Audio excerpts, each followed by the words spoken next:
Peut-être on peut se donner un petit temps d'échange avec vous, si vous avez des questions.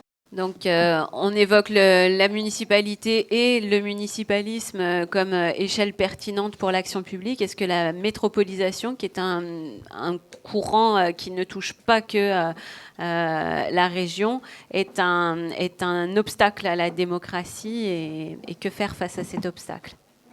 Moi, je pense que la métropolisation procède de la même logique que la mondialisation. Le big is beautiful et on oublie l'humain.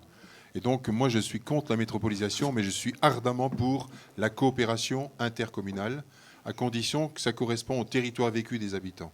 Donc, en fait, l'organisation des communautés de communes et des communautés d'agglomération devrait passer par cet impératif de correspondance, de congruence à des territoires vécus, et non pas des impératifs administratifs, préfectoraux ou de rassemblement de grands pouvoirs vassaux qui ne changeront rien. Parce qu'au fond, l'intercommunalité, qui est une belle promesse de l'action publique, souffre aujourd'hui du déficit de démocratique. Je ne veux pas entrer dans le détail, mais sur l'agglomération, on a essayé d'imprimer la grammaire démocratique au niveau de l'agglomération, de telle sorte qu'il n'y ait plus de décalage entre le président, les vice-présidents, les élus communautaires, les élus municipaux, les membres du conseil de développement, les citoyens, faire en sorte qu'on a généralisé les conseils participatifs à l'échelle de l'agglomération à travers des ateliers projets. Donc je pense qu'il faut dire que, je pense vraiment que la coopération est une dimension la plus aboutie de la démocratie. Être capable de sortir des logiques paroissiales selon le principe de subsidiarité. Faire ensemble ce que les communes seules ne peuvent pas faire. Si on l'avait fait plus tôt, on aurait mis moins d'argent foutu en l'air. Donc, premier élément, ce principe de subsidiarité doit être enrichi par un autre principe qui est une valeur de solidarité. Moi, je suis dans un bassin mulhousien où vous avez des communes riches et des communes pauvres. Ma commune est plutôt pauvre. Et les communes, la ville centre de Mulhouse s'appauvrissait, alors que vous avez les communes des collines, la bande rhénane, qui ne savaient pas quoi foutre avec l'argent public.